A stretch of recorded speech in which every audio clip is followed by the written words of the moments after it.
speak and put you. Hello.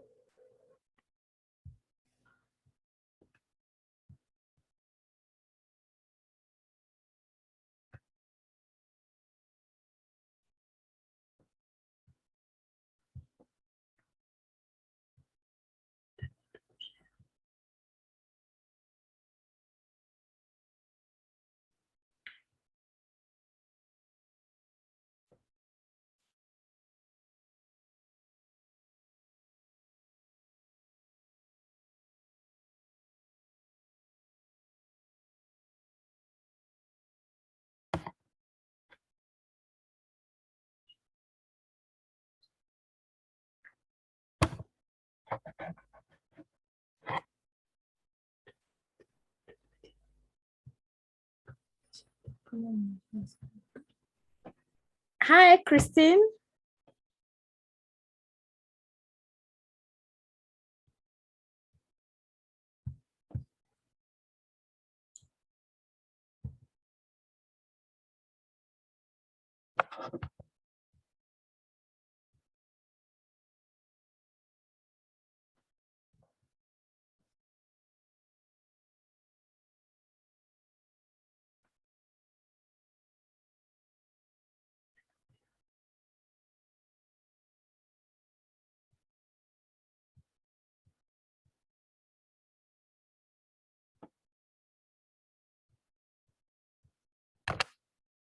Hi.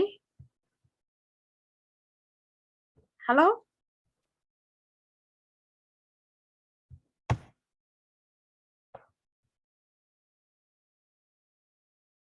Oh, Christine, hi.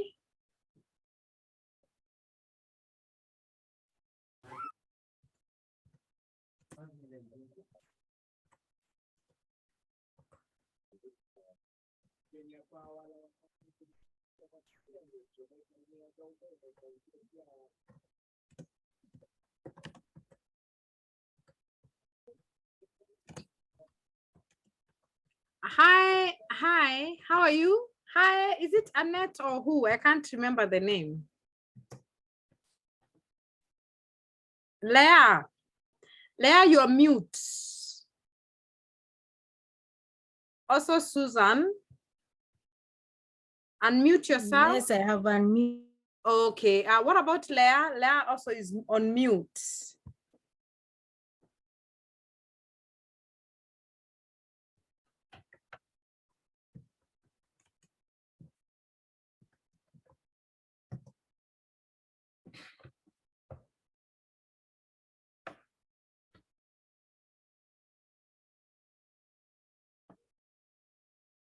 Okay, fine.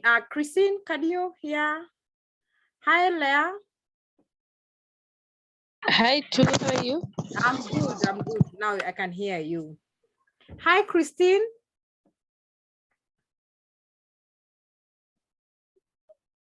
Christine, we can't hear her.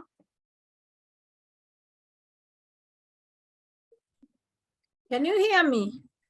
Yes, I can now. Susan. Yes, I can hear you. Okay. Yeah. Anyway, first of all, my apologies. I started late because I had visitors. Actually, I had to come from another house to here for us to, because they're still there. So I'm trying to catch up with time. So my apologies for starting late. Leah, you're on mute.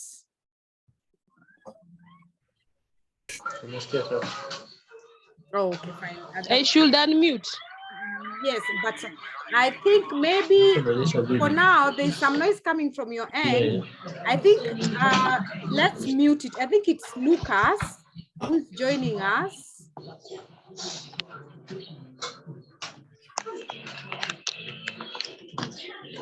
I think I'm going to ask you to I'm going to ask you to mute because there's some noise coming from your side. Hi, there's another user. I don't know, Lucas.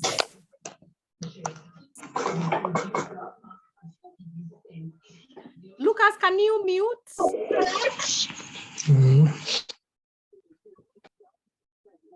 Oh, Mabior, how are you? I'm fine. How are you? I'm very good. All Yeah. right. Yeah, so I think I'm going to ask you guys to mute so that at least we can go ahead. So I was saying my apologies for starting late. I had some visitors who have just gone. So actually there are others who are still there. So I've left them in another house, so I just had to come somewhere to have this session. Yeah, so my apologies on that. Otherwise, I want to welcome you into our lesson today. And I think we had shared some notes, but what I wanted to talk about today was on ethical in communication. So I want to share some notes on the same. Just hold on. Yeah, so we will go straight into the share. I don't know, can you see? Maybe you Yes, can see, we can see. you can nod, yeah, you can nod or just show some signs. Yeah, so basically, I think this is a very important lesson, topic in communications where we talk about ethics. Now, when you hear the word ethics, ethic basically refers to norms. Yeah, there are certain norms that are acceptable when we are communicating. And some of these are not, so that's why we're able to define ethics.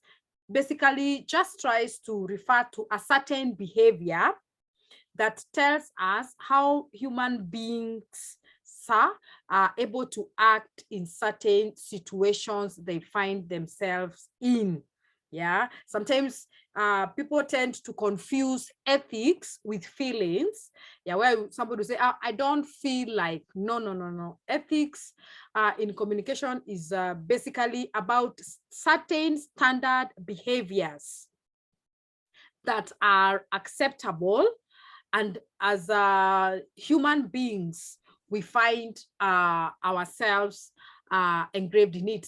Also, people tend to confuse ethics with religion, yeah, where we find that people from a certain religion agree to a certain way of doing things. Yeah, so we are basically trying to say that ethics is not feelings, it's not religion, neither is it science or following the law. It basically refers to the standards of right and wrong that apply when sending and receiving messages. So what you're trying to say is, what are some of those standards that, or some of those things that need to be done when we are communicating?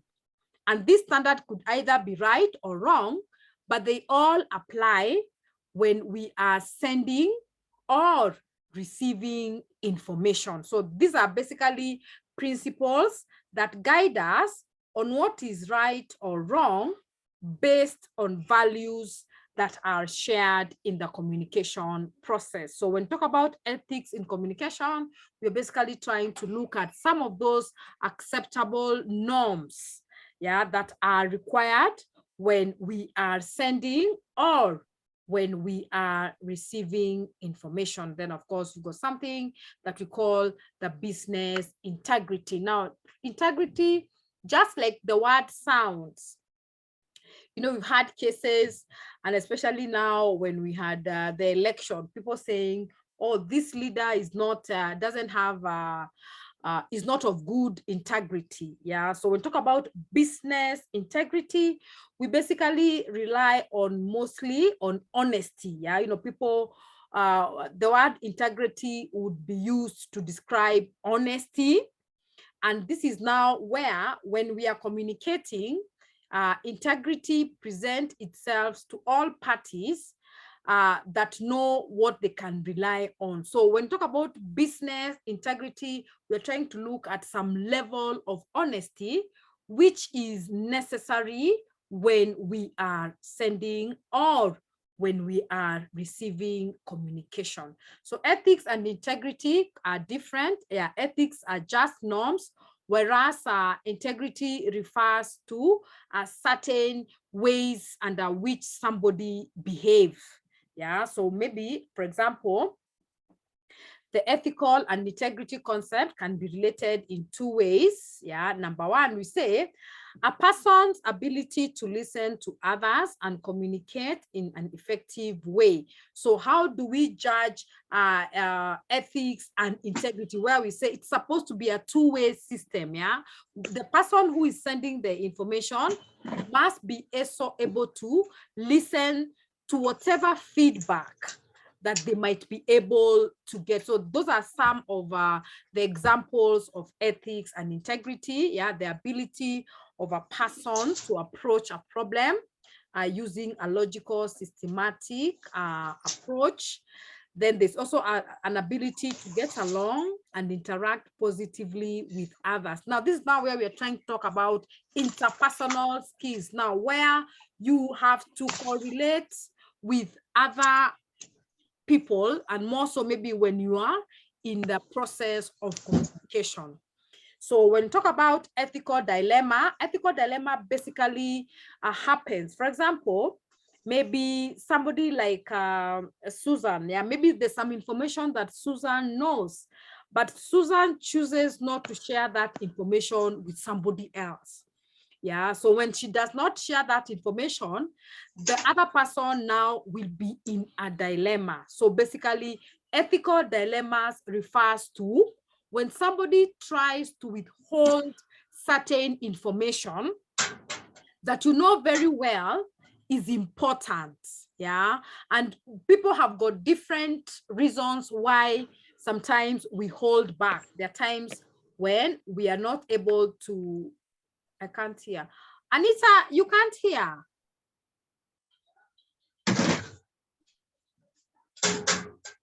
Mabior, can you hear? Okay, and Susan says she can't hear. Me, I can get you clearly.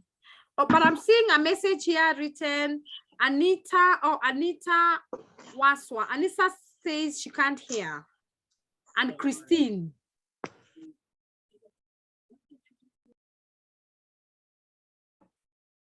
Okay, I don't know. Let me just type.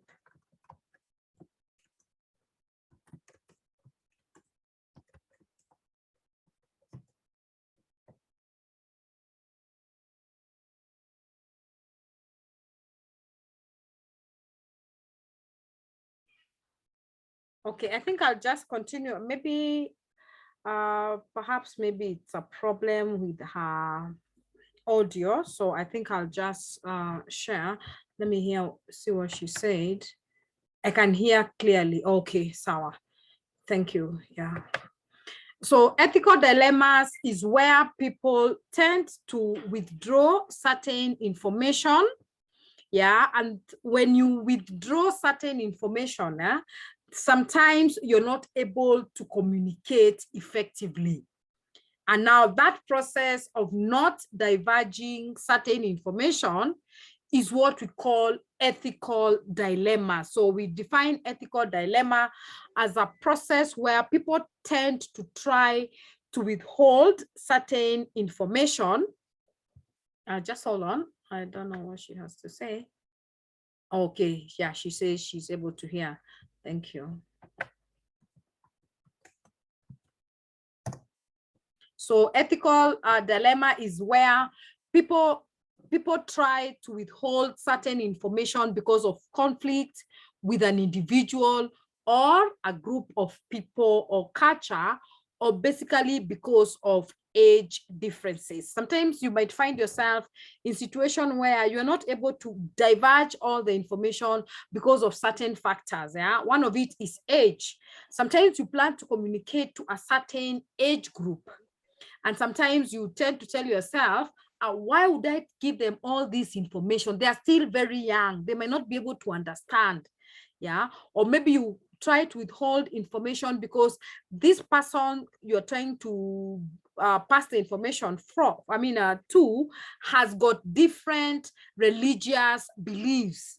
So you do not communicate what you plan to communicate. Now, this is now what we call the ethical dilemma, yeah?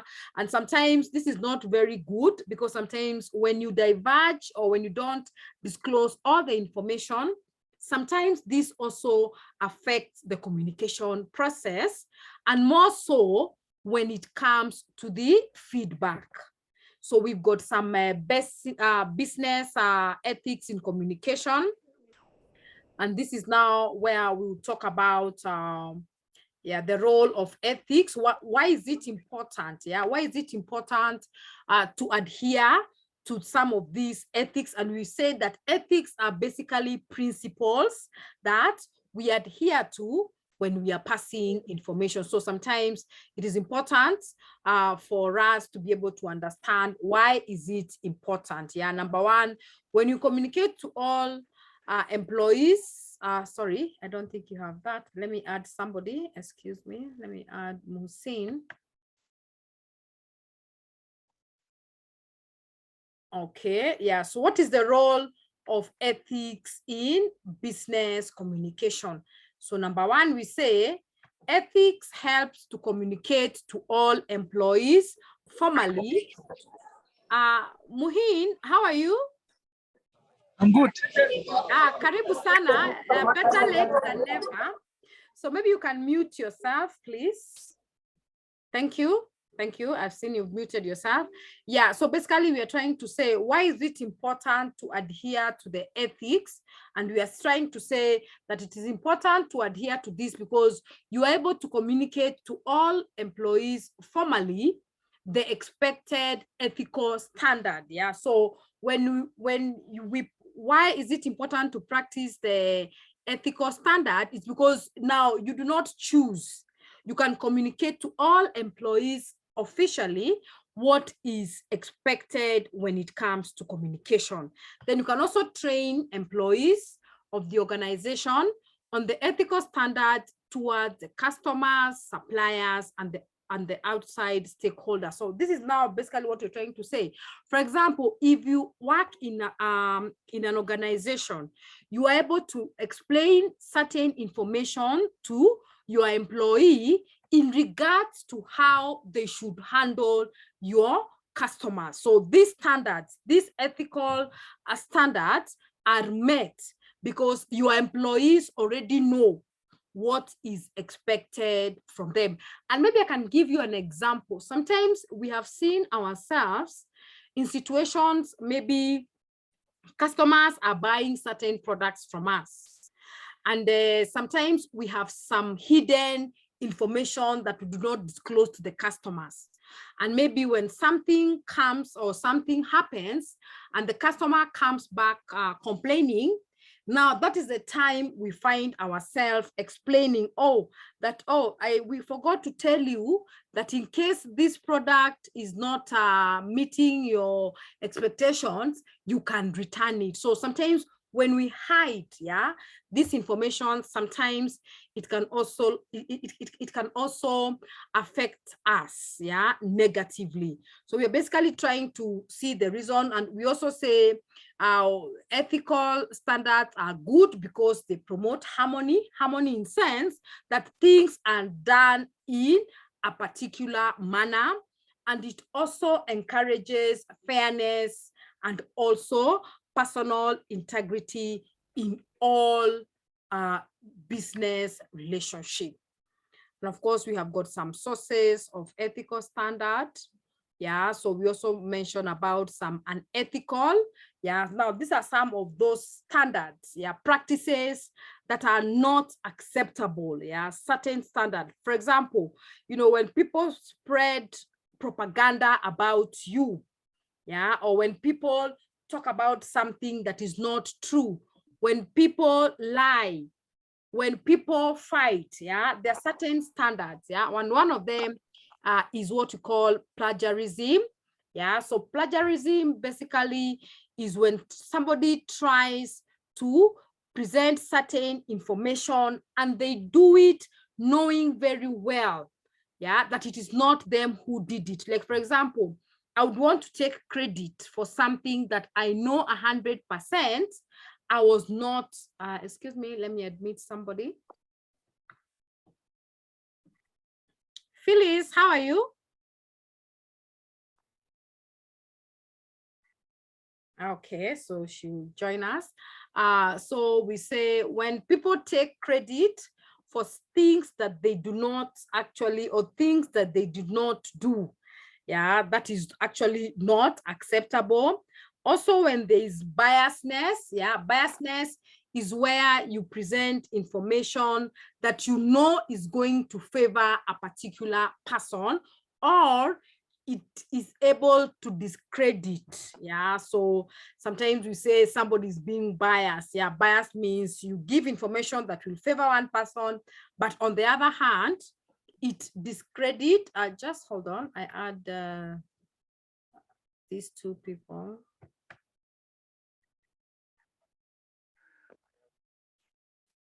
Okay, Phyllis, hi. Hi, Phyllis.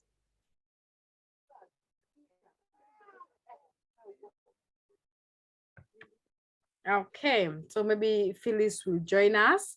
So another unethical practice is propaganda. Propaganda is basically trying to send deliberate messages or images to persuade or influence an audience to think in a certain way. And especially like now, like, you know, during the campaign period, we saw we saw the politician, yeah, trying to, you know, discredit their opponents by sending certain information which would affect them negatively.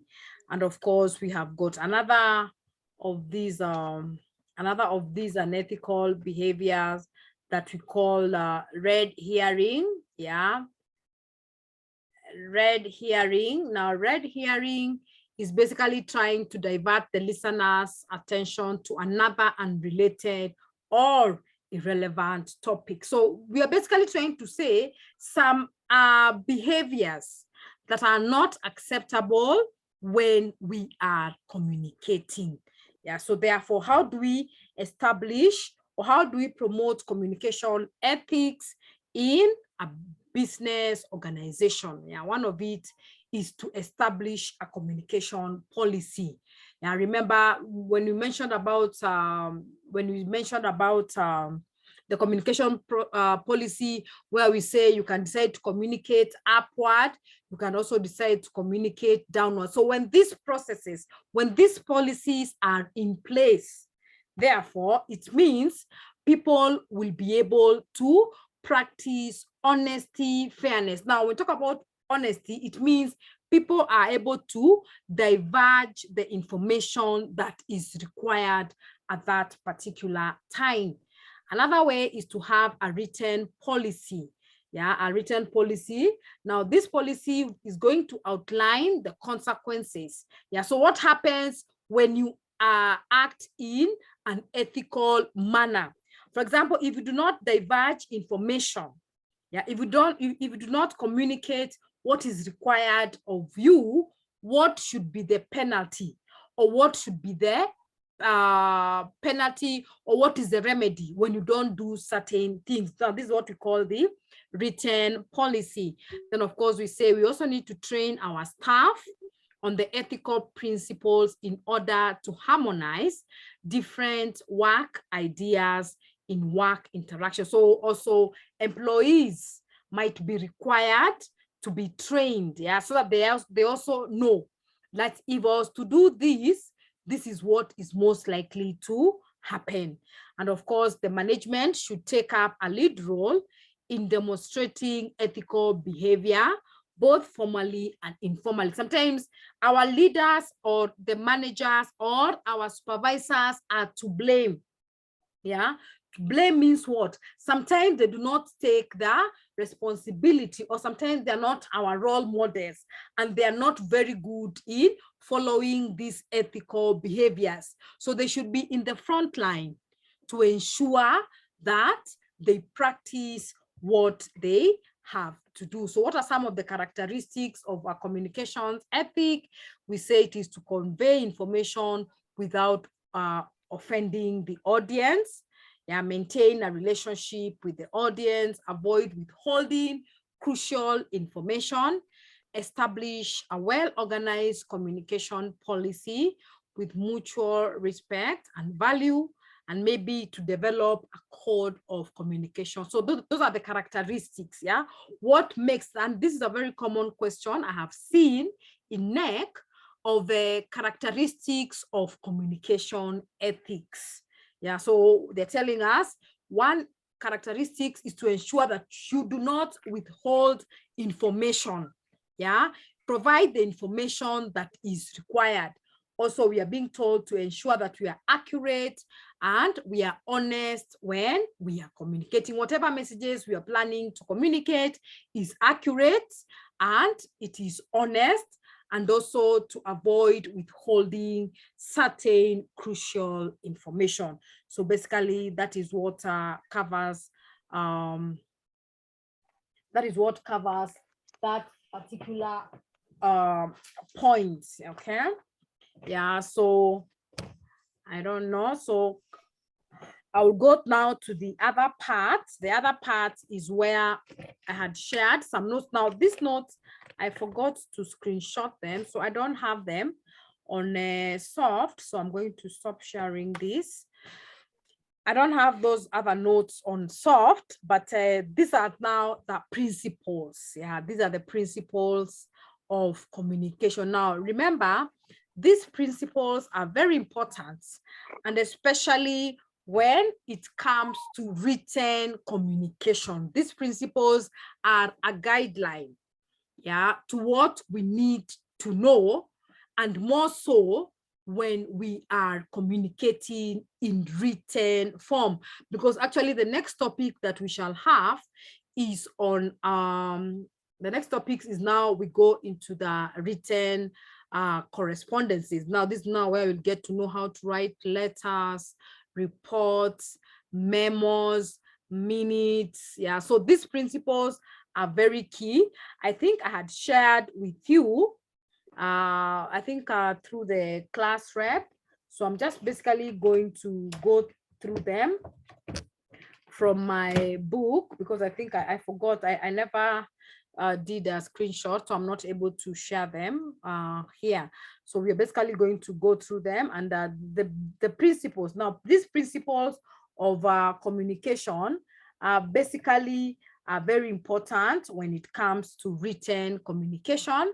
And the reasons why they're important, it is because we said, remember when we defined communication as a process of passing information from a sender to a receiver through a medium with an intention of getting feedback. Now, this process, the whole communication process, if we do not adhere to these principles, this is now where we get to the barriers. Yeah, barriers are the challenges that we face, or challenges that makes it impossible for us to be able to achieve that intended purpose, which perhaps could be the feedback.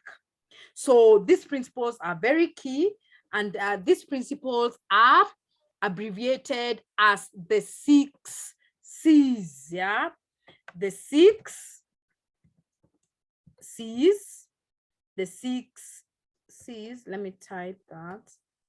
The 6 C's. The 6 C's. Yeah, so they are the 6 C's. Yeah, 6 C's means what? 6 C's means that they all start with letter C. Yeah, they all start with letter C's. And now when they start with letter C, it means they are all start with C. There's clarity. Yeah, so the first principle is what we call clarity. Now, before you communicate, it is important for you to be clear on what you plan to communicate. Yeah, so there's a clarity of thought. Now, clarity of thought means what?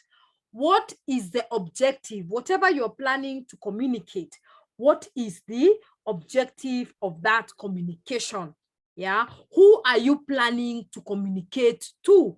Perhaps I would be planning to communicate to my colleagues, yeah, but then what is the objective? What is it that I plan to achieve when I am communicating this particular information? And therefore, you also need to be clear that which channel, which medium is going to be suitable for this part of communication. Now, under the clarity, you have to think about the clarity of thought. Clarity of thought means what? What is it that you plan to communicate? What medium, yeah, what medium or channel, yeah, would you prefer to combine, to communicate?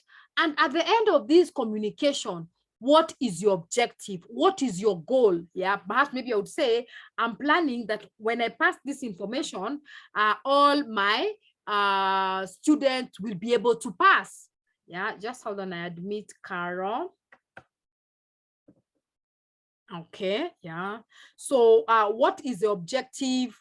Yeah, what is it that you're planning to communicate? And also, which channel or which medium are you going to use? So this is now what we call the clarity of thought. But under the clarity, as a principle, we have got the clarity of thought, and we also have got the clarity of expression. Yeah. So the expression. Okay, somebody is trying to, Anita, maybe can you mute?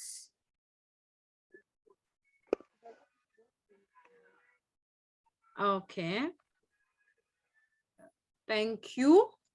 All right, now under the clarity, we've said we have got the clarity of expression. Now, clarity of expression now refers to maybe what kind of words, yeah, choice of words. Sometimes when you communicate, remember we said one barrier of effective communication is when we use ambiguous words. Yeah, ambiguous words means very difficult words that are not easy to interpret. So when you choose to communicate, it is important for you to choose the correct and the simple words that the receiver is able to understand. So under the clarity of thoughts, under the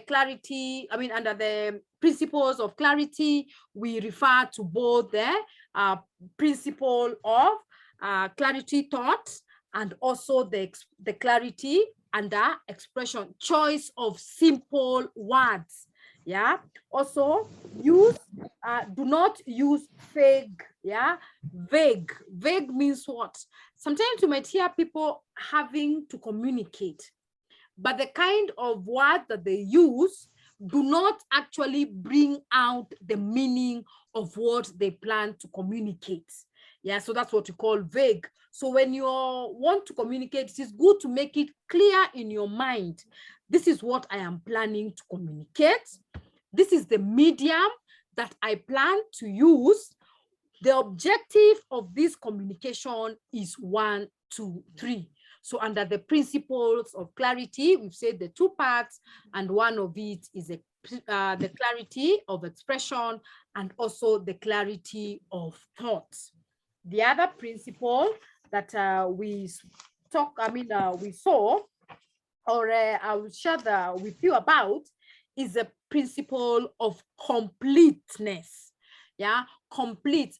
Have you ever received a letter and it does not have all the information that you'd require to help you to be able to act on it?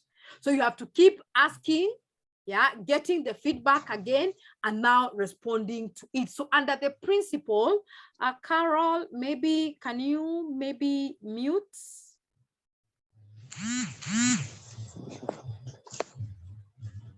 Okay, thank you. Now, the principle of completeness, yeah, sometimes it is important, thank you, Carol. Sometimes it is important that when you are communicating, ensure that you give the complete information that is required.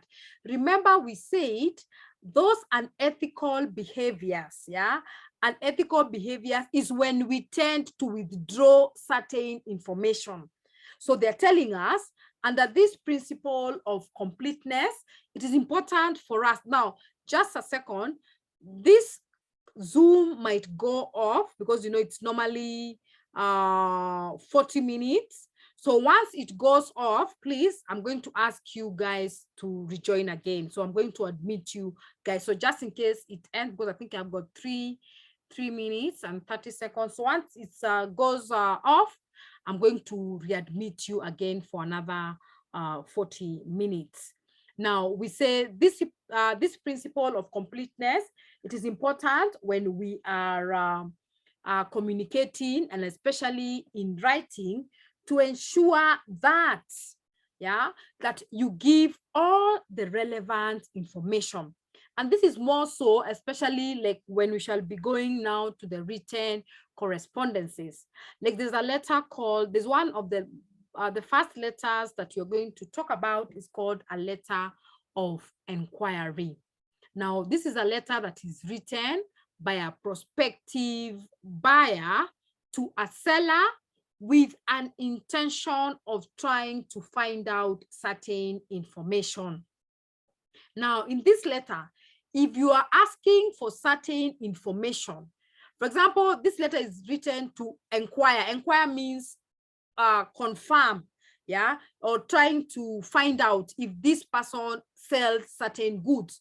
So when you are writing a letter of inquiry, it is important for you to disclose all the information that you want to find out. Do not let the receiver try to guess that this is what you want. Otherwise, they might give you some information which might not be suitable for you. So under the principle of completeness, it is important to ensure that whatever information we are trying to pass over to the receiver is actually complete. Complete in the sense that it is able to give them an opportunity to respond back without having to ask other questions. So this principle is very important, and it has got some certain, not really some principles, but it's got some 5, we call it the 5W. Now this W basically refers to who. The first W refers to who. The second one refers to what. The third one refers to where. The fourth one refers to when. And the last one refers to why. Now, these 5 W's, so I think I am going to admit this person. Yeah, then maybe we'll end in the next few seconds. So these 5 W's, it is important for us to understand what they mean. And I think I am going to end this class. And then now once I'm going to readmit you so that I'm able to explain that. I don't think I'm able to explain that in the next, is it 30 seconds? So I can't be able to explain that. So I'm going to end. And once I end, please, I'm going to admit you back again. Thank you.